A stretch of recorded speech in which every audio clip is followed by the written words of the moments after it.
Welcome to the Fables of La Fontaine collection. Today's story is The Eagle and the Magpie, and this is a retelling of the classic fable.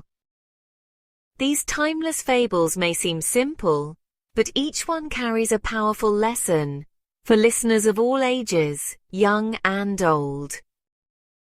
Now listen closely and enjoy the story. At the end, we'll have a fun activity to help you think about its message. High in the Rocky Mountains, where the wind whistled through the pine trees and the clouds brushed against the cliffs, there lived a majestic eagle. His feathers gleamed in the sunlight like polished bronze, and his wings stretched so wide they could cast a shadow over an entire field. He was fast, fierce and fearless, a true king of the skies. All the animals below watched him with awe. "Look at him soar," said the deer. "What strength!" gasped the fox. "He's amazing," whispered the smaller birds, but none admired the eagle more than the magpie. Now, the magpie was a clever little bird. She had glossy black and white feathers, a sharp beak, and a non-stop chatter that filled the forest with sound. She lived in a cozy nest in the tallest oak tree and loved collecting shiny things. Bits of silver ribbon, buttons, and sometimes even coins dropped by hikers. One day, the magpie was sitting on a branch, admiring her newest treasure, a sparkling earring she had found near a campsite, when she spotted the eagle swoop through the sky like a shooting star. With one powerful dive, he snatched a rabbit from the meadow and soared back up to his nest high on a cliff ledge. The magpie blinked.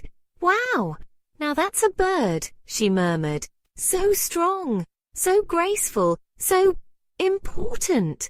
She looked down at her shiny earring, then back at the eagle. "Why am I wasting my time with these silly trinkets? I could be like him, I just need to try harder." And so the magpie made a decision. She was going to become just like the eagle. The next morning she flew higher than she ever had before. The wind whipped through her feathers as she reached the mountain cliff where the eagle rested. "Excuse me," she called, landing a bit clumsily on a rocky ledge near his nest.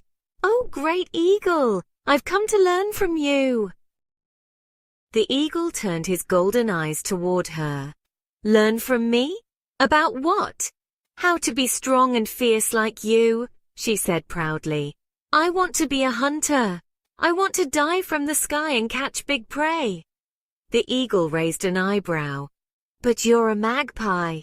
"I know," she said quickly, "but I can do it. I'll train. I'll practice. I'll become just like you." The eagle gave a low chuckle. "You're brave to try. But remember, little magpie, not every bird is made for the same skies." But the magpie wasn't listening. She was already planning her first hunt. Later that day, from high on the cliff, she spotted a squirrel munching on a nut in the grass below.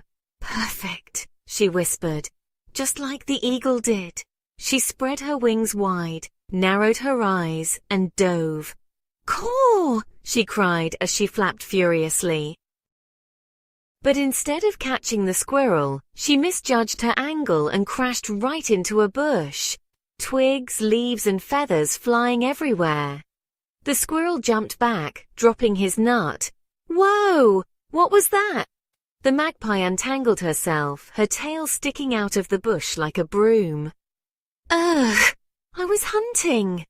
The squirrel tilted his head. "Hunting? You?" "I'm trying to be an eagle," she muttered. The squirrel scratched his ear. "Why would you want to be an eagle? You're a magpie. Magpies are great." "Are they?" she said sadly. "I just wanted to be strong like him, important, respected." The squirrel sat down beside her.